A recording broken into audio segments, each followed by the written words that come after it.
Welcome to the Details Podcast. My name is Dan Williams, Dan E. Williams, your host. And today we have a special guest, Mr. Alex Cumming, who is the founder and driver for Courage Motorsport.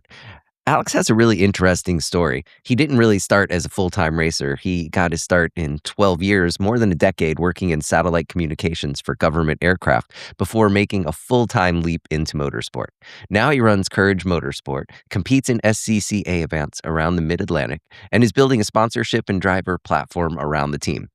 Let's meet Alex.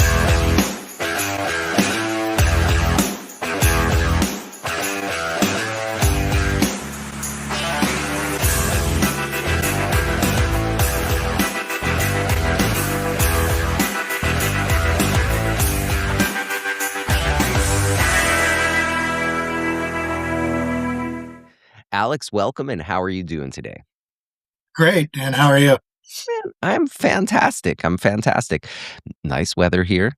It's a lovely Saturday morning, and I get to sit down and talk to incredible drivers and business people like yourself. Well, I appreciate it. Thanks. Yeah. So I kind of like to run these interviews in sort of a chronological order. And I know that the big part of what we're going to talk about is going to be Courage Motorsport and where you are now in the world of business and helping drivers and sponsorships and stuff. But let's just go ahead and jump into the Wayback Machine. And I think you, with your white hair and your beard, you're old enough to know what I'm talking about. Let's jump hmm into that Wayback Machine and kind of let me know where did you first start to get your interest in racing? Yeah, it was probably back in high school. I had a shop teacher that I actually still talk to, who really got me involved in taking care of things, taking things apart, whatever. And he raced Volkswagens. We built an electric race car in shop class. It was a Volkswagen pickup to do some like a high school type of racing series, and it's kind of stuck with me ever since then. As soon as I started getting old enough to be able to drive cars, it was buying them, tuning them, figuring out ways to make them faster, figuring out ways to break them and how to refix them. The typical stuff that I guess probably all of the guys that start out like me do. And then, adulthood hit. I was going to college and everything. So I was always saving money up for new parts and looking for new cars. And as soon as I was able to get a license with SCCA, I've been racing ever since. Well, when I was a kid, my dad had his own business, mechanical business, heating and air conditioning, and he kind of made the same kind of leap like I did. He was in banking, hated it, and threw his keys in his boss's desk. And the next Monday was shoveling snow as a maintenance guy for a plant somewhere. And he would bring pieces of things home, and I was like 6 years old, sitting on the floor with his old tools, taking stuff apart. So that's the working on stuff and having the hands-on knowledge really started at a young age. Okay. So then you're working on the cars, you're making them faster, you get your first car. Well, where does the first racing come into play? How did you step into that world? Um, I was really, I really loved watching racing, probably like everybody else. And I hate to say it, but just like everybody else, probably some of my racing was the night street racing stuff that we really probably shouldn't be talking about. But I really got into go karts and did a lot of karting because I didn't have to necessarily own the cart. I would have carts that I would get from others, but I would join leagues and race as much as I could that way. It was kind of cost effective while I was growing my career. And ever since that point, it's what can I find to race and how can I race it? That's so you mentioned that you started watching racing. What were those early influences? Were you what kind of racing were you starting to get into? I mean, I would imagine if it's the nighttime illegal racing, they were drag racing. You know, the drag racing just kind of happened because it was, in the late '90s, early 2000s, that was just really big. That was when people were just starting to put Integra Type R motors in old Integras and things. I was a Nissan guy. So the drag racing stuff just kind of happened. But the racing that I was really hooked on was Formula One. Am and Ferrari fan, Michael Schumacher, just to me the greatest of all time. And then I watched a lot of the old Speed Vision GT and touring car races. And I just love the idea of taking cars that essentially are off the shelf normal cars that everybody can buy, modifying them and racing against other cars in the same class.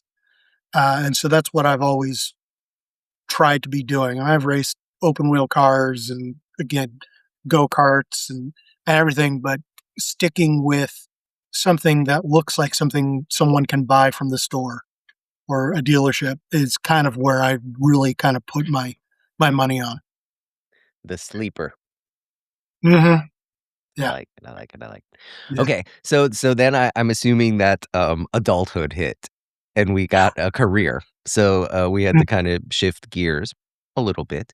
Tell me a little bit about your career before racing. What exactly were you doing in satellite communications, and how the heck does a man step into that world? That was interesting. I'd finished college. I put myself through college, finished college, was working for a telecom company. And then that market societal crash of '08 happened, was out of work for a long time. And it sucked because that was the first time I had my first racing RX-7. It was ready to go. All I needed to do was get it on track. Immediately lost the job. So it just kind of sit there. Um, so was looking for a job forever. And had someone contact me at a small office and said, "Hey, we want you to come in and be our GSA program manager." I didn't even know how to spell GSA back then. I knew it was a government agency, but I was like, okay, whatever. I need a job. So came in, and it was all former military, active duty military guys that were doing satellite communications to aircraft. And I wound up getting just immersed in that area and that field and its connectivity to even private jets, because that was the other side of the company. So at that point, I kind of was still doing towards the end, was still doing all the GSA stuff, but really started focusing more on some of the communications to types of aircraft that we weren't necessarily focused on.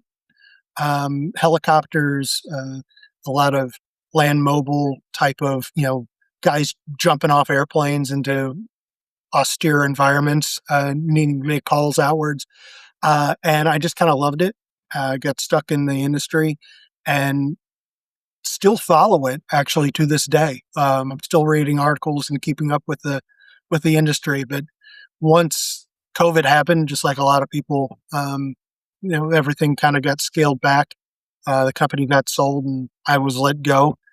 And then it was, where else can I get a job in an industry that's kind of dying now? You've got Amazon, Jeff Bezos, all those guys are, commercially putting up satellites, and all of the stuff that I was doing was kind of getting phased out.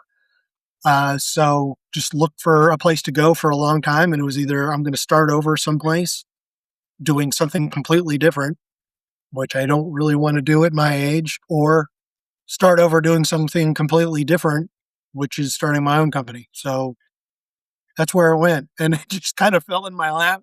There was no business plan. There was no business model. It was, all right, I'm going to PRI this year and seeing who I can meet, and let's see what we can do.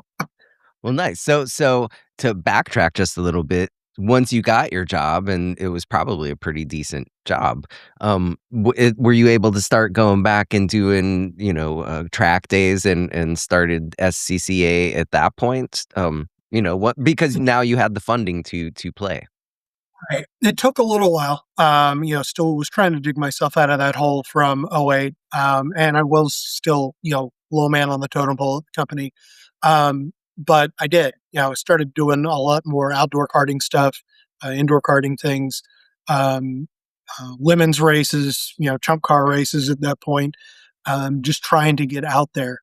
And once the SCCA license came about and being able to race in Spec RX-7, which is what I had always wanted to race since the late 90s, I realized I was essentially just working to race. So I wanted to reverse that. Let's race to work. But there was a lot of me trying to combine as much as I could, but time was of an essence. We're a 6-person company doing millions and millions of dollars. You're just always busy. It's hard to take off.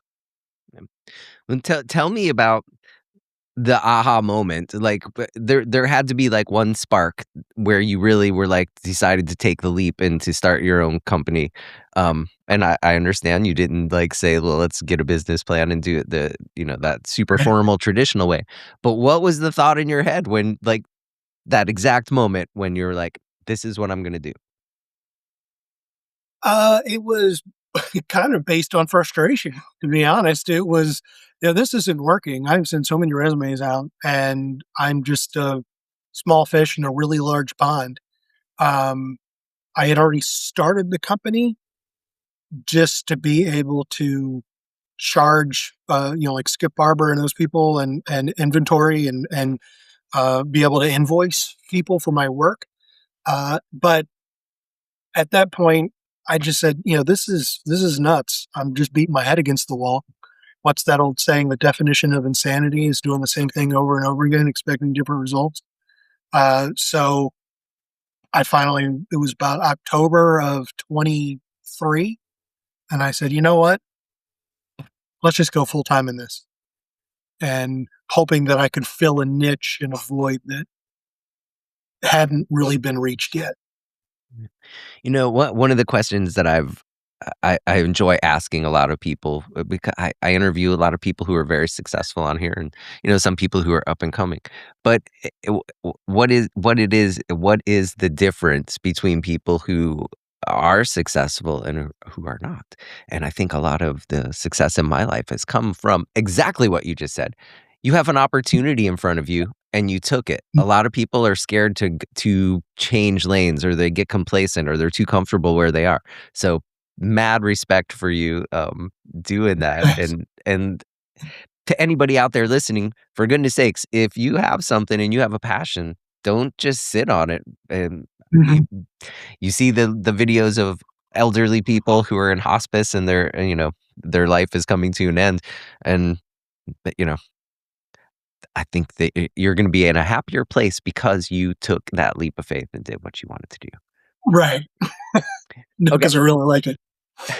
Okay. So did you already, like, from the beginning, did you start thinking of this as like, I'm going to build a team and scale the business to where it is, or was it just you kind of by yourself? It's really just me by myself, for the most part. I, started opening up some accounts with different resellers, trying to do some basic supplemental income of doing quotes for people in the background. And while I was learning where I wanted to take all of this, and it's still something that's growing, by the day. Uh, it's both easier to be by yourself, right? You only have to answer to yourself, and if you're late to work, it's your fault. But I realize that there's a lot of times I wish I did have some more people and mechanics and things like that to be around to help, kind of push things down the road and kind of make the days move a little quicker. But yeah. So did you or do you have a business coach or an advisor that you kind of, work through some of these things with? And I ask because, in the E-Myth, that's one of the things that happens when you start a business by yourself and you're the only guy there. And all of a sudden you have to be the guy who's cleaning the floors, who's ordering the products, who's getting the new business, who's doing this. And it just like starts to overwhelm you. And a lot of people burn out in that way. But you've been able to kind of to bring people on and start to grow in a really controlled way. What's your kind of theory about how you bring people on and when it's time to start to scale and how do you decide what's the next move for you? It's kind of been a trial by fire, to be honest. A lot of it's based on, um, how much time there is in the day, right? And I know I need to have marketing, for example. That's how I got with Ralph, and it was okay. I could be sitting here spending a week trying to do something that I don't know how to do, and I've tried doing that, and my results weren't as good as someone who is a professional at it. Why don't I just say, you know what, I'm going to hire somebody else to do this while I go and start focusing on other parts of the business to then find out where the other hangups are going to be, right? Is it, do I need to get another mechanic? Do I need to get an accountant? And, what is it that are the things that I'm not very good at that I know that if I can outsource, it's going to make everything better and the cost is going to be worth, the effort. So wait, Courage Motorsport was founded in 2002 or 2003, and then you started competing in the SCCA events to start, right? Right, right. So Courage Motorsport was founded in 22 technically. It's Courage Motorsport Technologies. Um, the funny thing is the technologies I added in there because I wanted to be able to consult in the old satellite stuff to kind of help supplement everything as we got going. Um, but again, it was set up for that and to just be able to invoice for my instructing and things like I was doing at the time. But I decided to go full time with it in about October of 23. That's when it really kind of took center stage and all of the effort moved from, you know, resume writing and spending days looking for new jobs to, okay, how are we going to grow this and make a career out of it? So, Courage Motorsports. Obviously, you've got some courage. You held on to them and started your own business, and you have to have some courage if you're out there on the Mhm. racetrack. It is for somebody who has not been in a race car. I've done a hot lap in a McLaren in Austin, and we were going. I think we hit 167. It was bananas. The guy was talking to me But like he was, driving to the store for some milk, but I was white knuckling, and it was. So you have to have courage. Where did the name Courage come from? How did you land on that? so my last name Cumming, it's a Scottish name, and our clan logo and motto is courage. So that's where the lion comes from. That's out of our family crest. And funny thing is, the courage, the Cumming clan, we actually had ruled Scotland for a long period of time. We all the family members we hate the movie Braveheart because Robert the Bruce came in and met the Lord Cumming, as he was known back then, and they met at a church to talk peace. And Robert the Bruce stabbed him, and then Robert the Bruce's assistant came in and slit his throat. And ever since then, we kind of dwindled off, and then kind of went through Norway and into northern Canada, and came back down into Maine around the end of the century or beginning of the 19th century, and we've been in the U.S. pretty much ever since. That's pretty cool. Pretty cool. Have you ever gone back like over to Europe to kind of trace your roots and walk around on your ancestors' land? Yes, yeah, I went to Edinburgh about 6, 7 years ago with my wife and her parents. And I joked as soon as we got to the castle, I said, "Make yourself at home, walk around, just take your shoes off when you get in, but say my name, you'll be fine." It didn't work, but it was a good thought. um, but yeah, no, it's a beautiful country, and seeing some of the grave sites and family land that was there, it's just unbelievable. And I can't tell because you're sitting down, but are you wearing a kilt right now? No, no, but I had see, we didn't plan that ahead of time. I could have got married in a kilt. I think I've got 5 of them. So, yeah. Awesome, awesome, awesome. Okay, so at Courage Motorsports, what services do you guys provide? Besides racing? So right now, it's a lot of personalized quotes for specific parts. Going through, we deal with Jeep guys. Or actually, over the winter, I've been restoring a Jeep Comanche pickup for someone. We've We'll focus on some BMW parts. Somebody, hey, I'm racing this. I'm getting into racing this. What kind of parts do you suggest? What kind of tires do you suggest? So, kind of focusing on that, as well as renting out cars. We just had the Mid Atlantic Region's SCCA driver school last weekend, and we rented one of the older Spec RX-7s out to someone trying to get their license. Um, and then we've been toying around and working on this idea of how to help young up and coming drivers with the business skills. There's plenty of marketing and coaching and things like that out there, but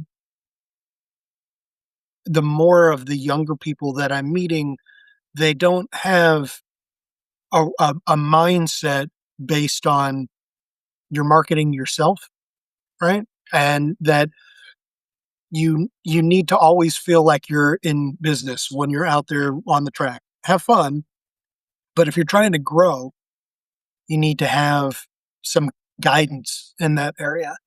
So that's one of the things, my mentors and we've been kind of playing around with for the past 6, 7 months. I've done a little bit of this on the side with some of my drivers that I use, or I don't use, but drive for or with us now. They all have their own cars and deal in different classes, but we try to promote them, and it kind of scratch your back, I scratch your back, you scratch mine, kind of a scenario. Run the colors on the car. Here's a patch for your suit. I'm going to connect you to the website and all of that stuff. Give you an email address and some business cards, and then you come to me for some of your parts, and I'll help you with the business side of talking to people and reviewing some of your slide decks and things of that nature. And that part's been fun. I don't have kids, so having some people that I can talk to kind of help guide and mold a little bit that are younger, it feels good, because I get to pass on some of my knowledge that probably wouldn't have gotten passed on to anyone if it wasn't for this. Great answer. Great and super close to my heart. Yeah, it's because I went through the same thing. I came from a blue collar family. I was the only one in my immediate family to go to college. And when I wound up sitting behind a desk, I knew nothing about marketing myself, what to do when you go to a trade show, public speaking, any of that stuff. And I still have my business mentor from my previous job, who now he's an amateur photographer, so he is the official photographer for Courage Motorsport. But I run things by him, and he was the one, little things like you would fly into, a trade show, you get to the hotel, he goes, the first thing you do, bring all of your shirts and your pants out, iron them, and get ready because you have no idea what the next 3 days are going to hold. Somebody could talk to you at the show, and then all of a sudden you've got to go to dinner, and you don't have time to get any of this stuff done. And stuff like that has stuck with me, and I still do it. And like what you just said, that's exactly what some of these kids don't realize. They know how to drive. They know how to joke around and be online and kind of have their own personalities and the way that they do things, which is great. And that's a big part of it. But if they go to a meeting with a potential sponsor, they're not going to know what to do because they've never been there before. No, I think that's why Ralph sends a lot of the up and coming young drivers to me, because I'm their first a lot of times, their first interview, and so it's really fun, and they knock it out of the park. Blows me away that these young guys, Mhm. like we're talking guys 13 to 18 years old, and they are so mature and so well spoken. When I interview them, I'm just always blown away. I could only imagine myself at that age, just being a complete little jackass if I had the same Yeah, opportunity. So yeah. really, really neat. So let's kind of dive into the sponsorship side because racing is a very expensive sport. And Yes. sponsorships, are so vital, and I'm not sure if you know Ralph Hansen Jr.'s history in motorsports, but Mhm. I do. he was very early in and maybe the father of cause marketing in racing, Mhm. and put together some just fantastically huge deals early on after working with Tony Hulman. So tell me in modern racing now, where we are now, how do sponsorships actually work? It's something we've been trying to figure out on our own as well, and bringing Ralph in's been a big help. Recently, I was doing a lot of the regional stuff, so it was okay. Who in the region can we bring on to help just with the basic stuff? Getting the cars there, repairing the cars if there's an accident, um, frame pullers, etc. And paying for things on my own while I was going around and looking for some of these niches, and some of these voids I could fill. Uh, the big shocker came when we decided to move up to trying to do national events with SCCA and going to runoffs, and the amount of money needed to not only make it to all the races to get to the runoffs, but then it was almost like an entire season's worth of money again was needed just to be able to compete at the runoffs in order to be competitive. Having backup motors, transmissions, 4 or 5 sets of tires, etc., and learning how to do that on a shoestring budget or less uh, has given us a lot of insight into how can we develop some programs that again can fill a void, right? That people haven't thought of uh, when they think about sponsorship. Someone may not have thought about a national SCCA event, right, or a national car. How can we build a platform and come up with the ideas of how it's going to improve the business quality of a sponsor that we're talking with? Because a lot of times they haven't thought about it either. So you almost have to come up with the answers for them before these meetings. So you can already kind of mold them and point them in the direction of telling them how this could work for them. And with this big social media platforms now and everything, it both is a blessing and a curse, right? I mean, there's podcasts now and you get to meet people like yourself and Ralph, and that's great. I mean, it can get your name out there really quick. But I grew up in a time that was right before that. I remember when Facebook came out. I remember using AOL Instant Messenger, and there were no chat rooms and things like that. And I joked with Ralph, I have a degree in marketing, but pretty much all of it could be shelved because that was from like early 2000. And it is a completely different zone now that I'm trying to reinvent and relearn in order to how to make things progress to a point where it makes everything financially viable.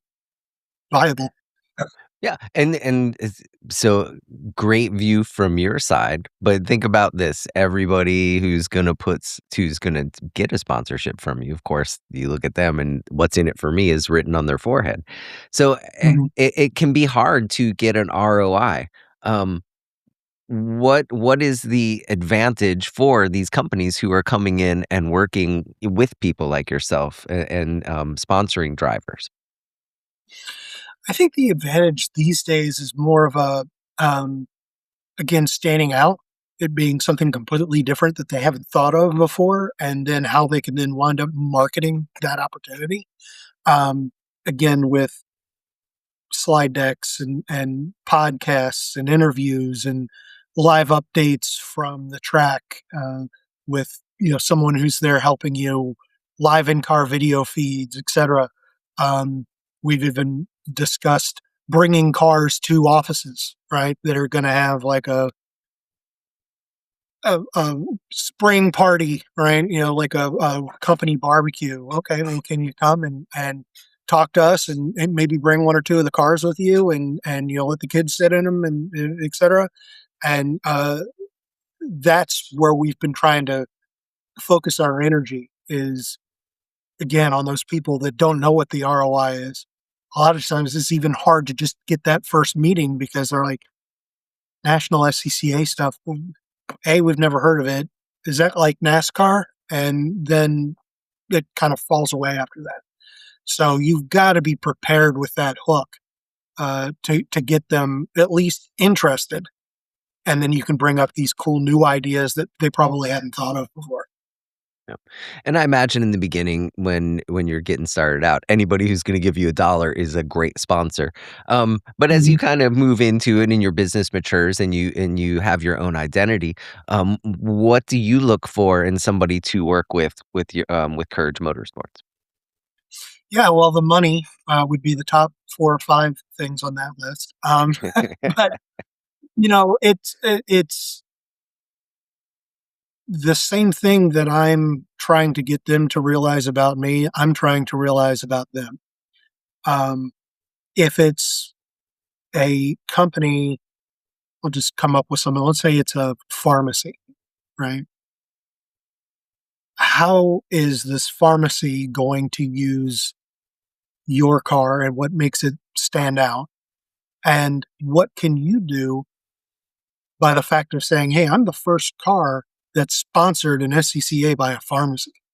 Can I have, cool pharmacy logoed giveaways, right? Can I do something that uses some of their products like, hey, listen, this is Pharmacy X's headache medicine or, uh, hangover cure after the Saturday night of having to put a new engine in a car, things of that nature, and bringing that out to these people and to their customer base and to my customer base because it makes us stand out.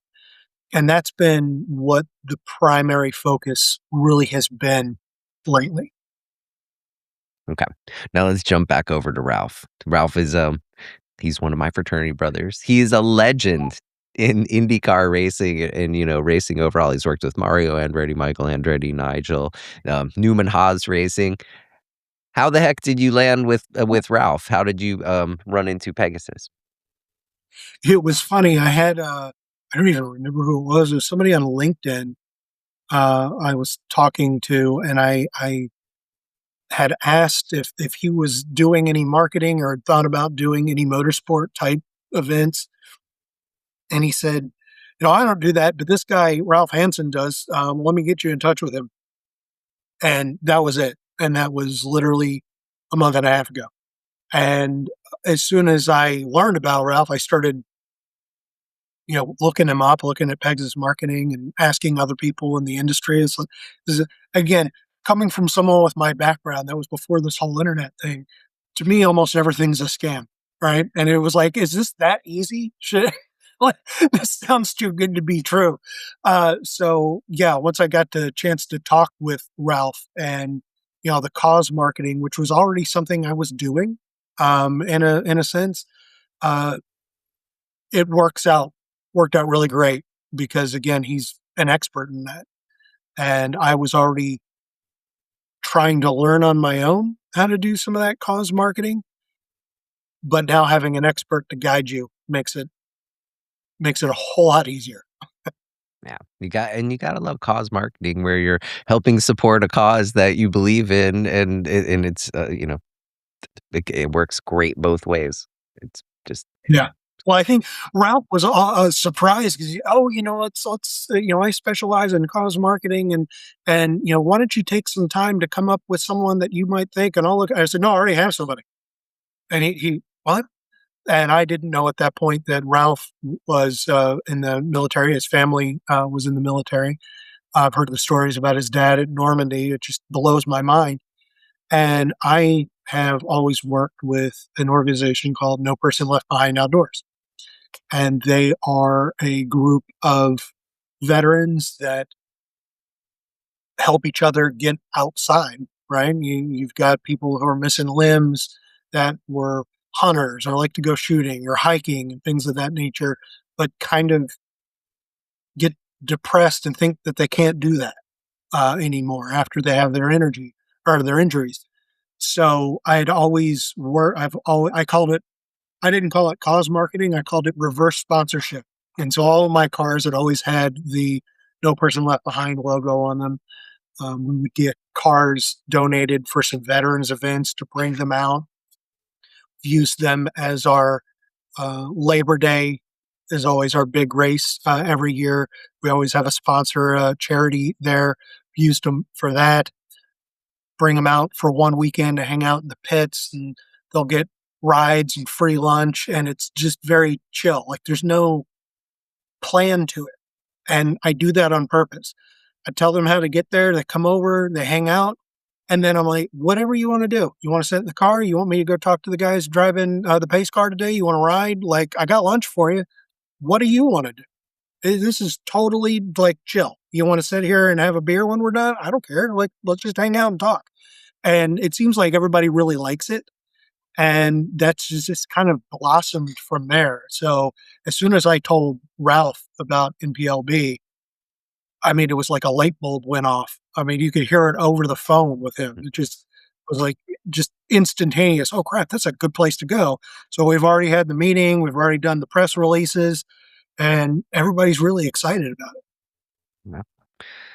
To paraphrase Marcus Aurelius, speak not about what a good man should be, just be one. Good on you, man. That's Mhm. good stuff. Good stuff. Yeah, no, I love it. And I tell everybody, my wife has a saying that, and I've always heard it, but it's things happen for a reason. But the part that I didn't hear before was sometimes you're not supposed to know what it is. And it's taken me a long time to learn that, but I've used this as a big example. I was at a military U.S. Army trade show, I think, with my business mentor. We were there, and the guy in the booth next to us wound up being the person who runs No Person Left Behind Outdoors. And we wound up becoming friends. This was before I even had, the cars and all this other stuff. It was just karting at that point. We wound up being friends, and we've now been friends about 9, 10 years. And every time I have that opportunity, I'm trying to bring them in. But I think back to, did I waste 12 years of my life in SATCOM? I really wish I'd been doing this car stuff and racing. Maybe I missed out on opportunities, but I'm like, if it wasn't for working there, I wouldn't have met my buddy Adam at No Person Left Behind. And we wouldn't be at this point now where we're trying to give, veterans some different ideas and different options and different things to do. And it's just kind of worked out. It's just been amazing, to be honest. Yeah, it's really cool. I love when it just falls into place like that. Mhm. Well, how can motorsports um, help raise awareness for these kind of organizations? It goes back to kind of what I was saying about the same thing with sponsorship. I think what I've seen, I guess, is that some people don't feel or don't realize they're, that you could be disabled and be able to race cars. For those of everyone here that is familiar with motorsports, I mean, you look at Alex Zanardi, he lost both legs and wound up doing Le Mans and everything like that using steering wheels that had all these different paddles on it. He was still quick. But there's also a whole lot more to it in the sense of there's the mental PTSD type disability as well. And racing is one of those things that, especially like on a regional side, you're around friends, you're out there driving against your friends, and it gives you something else to think about and gets you out around a different group of people. And that's always been one of the biggest things that I love about it. My friends and I were talking all winter. We can't wait for the season to start. And, what are we going to do that first race weekend? What beer are we bringing? What are we cooking for dinner, et cetera. And it gives them just something that they didn't think that they were going to be able to do. based on their disability, and having someone support them and say, hey, you can do whatever you want. Are you missing an arm? Oh, okay. Well, let's see if we can talk about coming up with a different steering wheel, or maybe coming up with a car that's got an auto style manual gearbox. Um, hey, I'm missing. I've hurt my foot. I can't bend it. Okay, well, let's see if we can put a throttle on a steering wheel. Let's see if we can modify a go kart for you. Maybe you're not comfortable doing the whole car scenario. We can always do this with a go kart. It's a entry way to go in. Why And so not? are you guys at Courage Motorsport are customizing some cars for these guys like that? We haven't yet. We would love to. And we haven't had the opportunity. We've had a lot of people right now. We've had some people come out for just individualized veterans events that we hold at Summit Point Raceway, which is where I race predominantly. Um, that will get in a rental car and we'll take them around, on the skid pad, and they'll go out with an instructor during the day and just have a good time. But we haven't gotten to the point yet where we found somebody who said, you know what, I'm going to take the plunge. I want to race. And it's been something I've been wanting to do for a long time, especially based on the go-kart days, because they're so easy to modify those. There's no fenders and stuff. You got to crawl over. So it's easier to adjust brakes and come up with different levers and pedals and things of that nature on something um, that's kind of caged and open like that. So again, something I'd really love to do, just haven't had the right opportunity yet.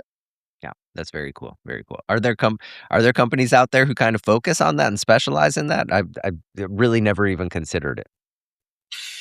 I've never really considered it either. I haven't looked into it much.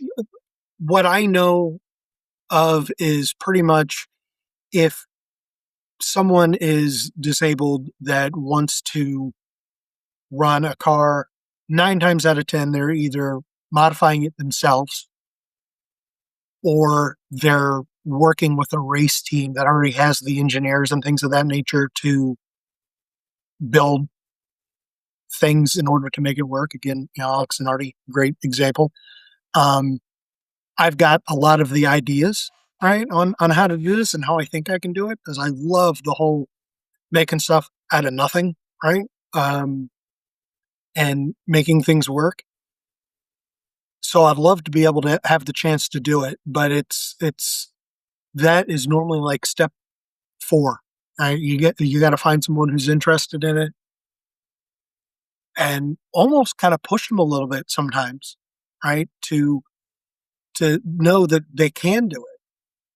I'll never forget. I had one of these veterans times. I went out and we had someone who had some pretty hardcore PTSD, and great guy, and he was having a ball.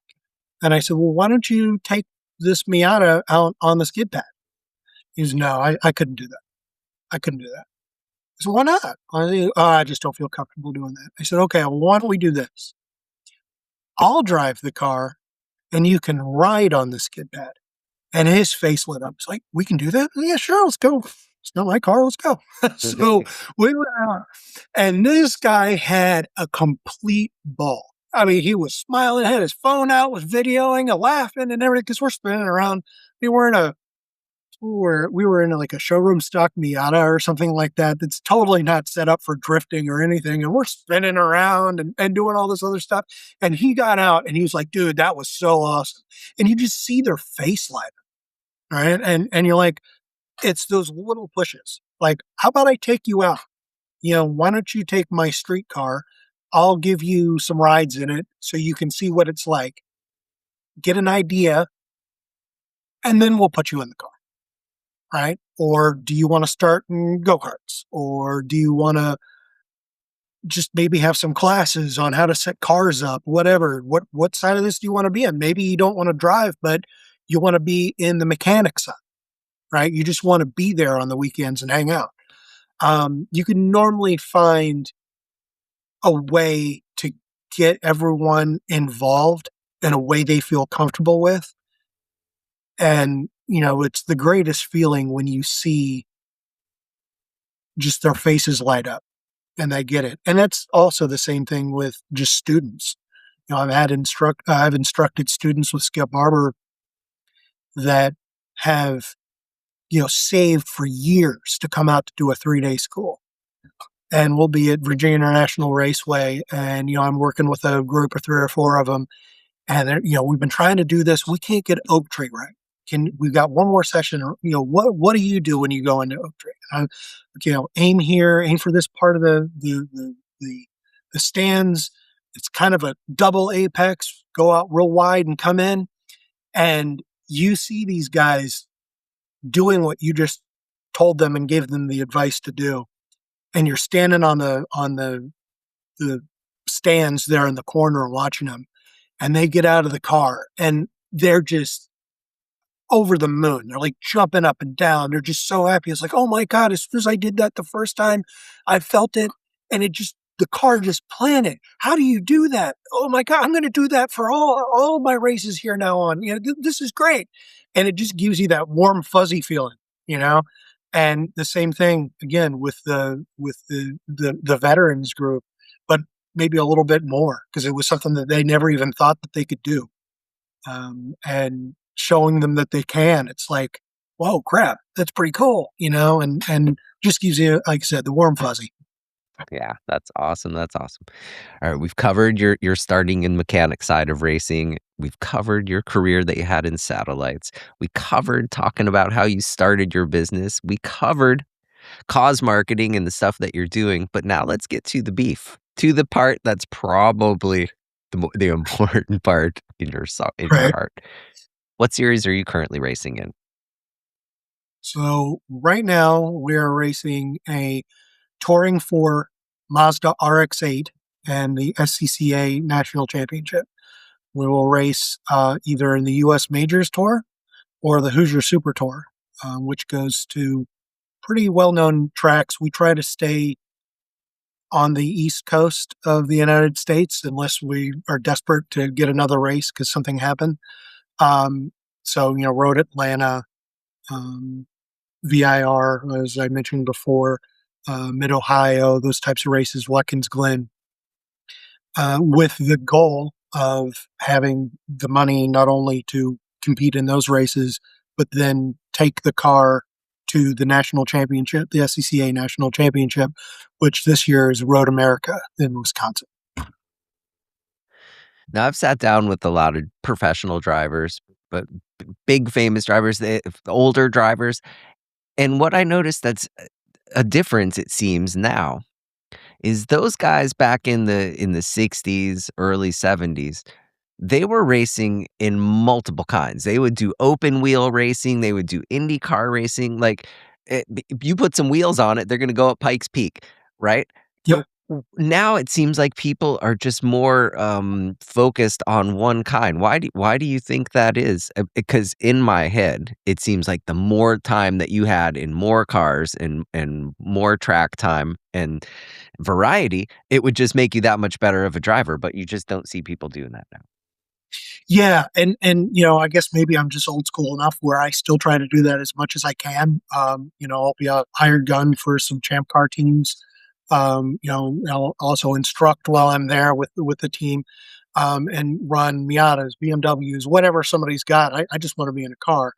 But I think the main reason why people at, say, like the SCCA, NASA level, it's cost. Racing's very expensive, which we all know, but you can buy a car that comes with a lot of spare parts, and the the rules for that class. So all of your spares, entry fees, and everything are kind of a constant, right? Each track might be a little bit different on a test day or an entry fee for a race, but you always know what you're going to need to have. And it gives you multiple different options, right? You can have, like I said, I started with the spec RX-7. So first gen Mazda RX-7, small rotary engines. You could buy one of those cars for $3,000 or $4,000 and it was going to come with another 10 grand worth of spares because they couldn't go anywhere. They couldn't use them anywhere else. So you were able to race on a tighter budget that you already had a general idea how much that budget was going to need to be. Nowadays, the entry fees, the cars, etc., are just so expensive. And as we've all seen, anybody who watches racing, we see a lot of these. Well, back in the old days with NASCAR, you'd have the road course ringers when they would only have the two races a year. And Boris Said and all those guys would go in there and they would do great, but the cars, unfortunately, they weren't with the big top tier teams. It was not when SVG shows up like he does now. So they weren't necessarily the best car for that driver. And that's kind of the same thing you've got now. It's just so overly expensive. It's hard to be competitive. So now it's more of a choose your poison. What kind of racing are you going to do that you think can get you the best amount of coverage and sponsorship and make a difference that will allow you to grow the ladder slowly, but allow you to move up into another series eventually. Like our goal, I really would like to be doing Trans Am, just because again, it's cool cars, big engines, and road courses. I mean, that's great. And I think everybody should have that goal of eventually where they want to go, but it's not going to happen overnight. So what does a typical race weekend look like for you? And is there a pretty big convergence or difference in whether you're there coaching or you're there racing yourself? If I'm there racing myself, again, it also depends on the series, right? With the regional stuff, it's more of everybody just getting together and having fun, and waiting for in our region in the SCCA, the last race next to the checkered flag, we have a beer flag, right? So the checkered flag flies, and then we actually have another flag that has a big thing of beer on it, and that goes because at that point, gloves are off. Everybody's either working on cars, drinking, or both. So those weekends are more of a fun, laid back, and just out there trying to get some points, work on some regular championships, the regional championship. When you go to the majors tour, the Hoosier Super Tour, a little bit more pressure. You're out there with people that have been racing for a long time. Some of them are, pro racers that have been in Speed GT, touring car, or have race or run some of these larger schools, or Sprint Challenge, etc. And that you're going to have a little bit more of, I wouldn't say competition, but you're going to be having to check your mirrors a little bit more because you're going to see some stuff, a lot, legal stuff, moves and things that you haven't seen before and that you're not prepared for. So those weekends typically are a little bit more stressful in a way. You're not out finding buddies and cooking burgers and necessarily having a good time. It's more of a, where can I make the car quicker? What did I do? I'm looking at data, looking back at my in-car camera, how can I do this? Instructing depends on where you are. Skip Barber's great. You're meeting a lot of people. Most of them don't know anything about driving cars at all. They just have done it. It's a gift from their company or something like that. And they're just, hey, let's spend 3 days thrashing around a Mustang. And you get to meet new people that way and have the warm, fuzzy feeling like I was talking about. When I'm instructing with some of the smaller teams, the Champ Car Enduro teams, and some of the regional guys, it's a little bit of a mix, right? You still have a lot of you're trying to make them feel comfortable.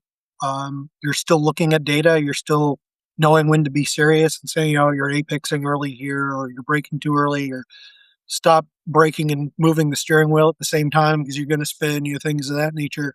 But afterwards, you're trying to make them comfortable because you want them to come back, right? You want them to keep racing because we don't have enough racers. Eventually, the stuff that's my passion and a lot of other people's passions, it's going to go away. Now, every year costs get more expensive. So trying to get as many people out there and making them feel comfortable is kind of half the battle. So Courage Motorsports works with developing drivers, and what would you say a new driver who's just coming in, not a lot of experience, what's the kind of the arching mistake that everybody makes? It is not like the simulator. That's the big one. I the renter I had for the car last weekend kind of got a big awakening of that. Um, Simulators are great for learning tracks, but as I told my renter last weekend, I said, unless you've got a $500,000 simulator with the hydraulics and things like that on it, you're not going to get any main knowledge out of it. You're not going to feel the rear end of the car. You're going to learn the track. You can see where your apexes should be, but you need seat time. That's probably been the biggest curve. That and getting people that'll understand that, right? Um, and some of these younger drivers, they need to know, look, I don't know everything. Just because I've driven Gran Turismo and have, iRacing doesn't make me an expert. I have to be able to listen to others, older people, people like myself, whoever, and pay attention and be open to that information. And unfortunately, a lot of times nowadays, you don't have that option, right? There's a lot of people who think they can wind up doing it on their own and by themselves. But they realize real quickly when not only do they total their car, they total two or three other cars that, also those people have paid a whole lot of money to build their cars. And now because of your error, they're not able to race anymore, right? Or they've got to go spend however many thousands of dollars to build themselves a new car that they weren't planning on. And things like that wind up sticking with you, right? You don't want to be known as the person that comes in and it was a wrecking ball going into turn one on lap one. You need to be calm, cool, and collected. And it's hard to get that through to some people nowadays. Now, every once in a while, you get somebody who's totally cool and they love it and they'll do it. And again, when they see what difference that makes by listening, they're all about it. You can instantaneously see the results. But the ones who don't, it's like pushing a boulder up a hill. And you're trying to explain to them that they will have more fun, learn quicker, and do better at all of this if they listen. Sometimes you can hammer that into their head and make it go through. Sometimes you can't. You just got to be there and support them. It is indeed hard to teach somebody something when they already know everything. Mm-hmm. Yeah. All right. Well, where do you see Courage Motorsports going over the next 5 years? Like bigger sponsorship platform, more drivers, bigger series, all of the above? Well, all the above. And again, we're still kind of figuring out exactly what niche, what void we can fill. I would like to see more and need, of course, more sponsorship for my car. Say our is really it's me and the wife helps out a little bit, but um, I want to grow the company, grow the name of the company. Again, get out there more so I can find more of these niches to fill. I think the training and working with young and up and coming drivers is a big part of that, or could be a very big part of that. Trying to come up with maybe a platform, right, on like a training school type platform on how to bring people up, um, because everything supports itself, right? Having the money to get the car out there and be competitive brings more, draws more people to Courage Motorsport, draws more people, no person left behind outdoors. It helps Ralph out, who helps me out. You're right. It's all cyclical, and it all starts with having the funding to move forward and grow your brand. And for the next couple of years, it's really going to be focusing on how can we grow the brand to then put this into the next chapter, right, of the training and more of the instructing and having locations on site at some tracks and having more employees and things of that nature. So that's kind of where I see it. On both a very short term goal and a long term goal is just to grow it into something bigger that people want to be a part of. Mhm. And if someone, who is listening or watching, wanted to be involved in motorsport, where's the best place for somebody to start? So, well, first they feel free to contact me. I'm always glad to help people and put them in that direction. Look up, some of your local karting places. K1 Speeds. That's one of the big ones out here. Um, Go and see if you like it. Right, go out and toss a cart around and have some fun. A lot of times you're going to see flyers and things like that there for instructors and people who want to help out. Join SCCA. That is a great opportunity. You're going to get a lot of knowledge that way. Um, Look into Champ Car.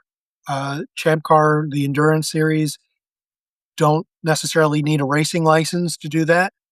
Um, you share cars with people. You can either rent someone's car and do a good couple hour stints with them on a famous track on a weekend. Or if you start liking it, you start building your own car and renting out seats for that car. So those would be probably the three top things: the karting, SCCA. I'll throw NASA in there too, and Champ Car Enduro, where novices can get in very easily and learn the ins and outs of racing and a racing weekend and everything you need to do to prepare. Okay. And now let's flip over to the business side. What kind of advice would you give to somebody who's thinking about taking their passion and turning that into a career? It's not going to happen overnight. Have a plan or at least a framework of a plan. Um, and I can't harp on that enough. And the reason why I say that is like what I said earlier.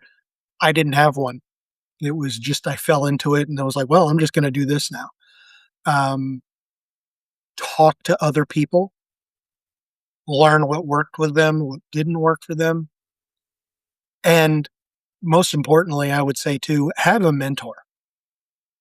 I've got a racing mentor and a business mentor, and having people like that have been in the industry or been doing this for a long time, um, they will bring insight and clarity to you when you can't wrap your head around something, right? You're either overthinking it or not sure where to go next. They might not have the perfect idea, but they're going to give you little tidbits of data that you weren't thinking about. It's like working on a project that you're getting hung up on and having that second set of eyes. It's kind of the same mindset. So having people like that, and then again, knowing that you need to listen. I can't say that enough either.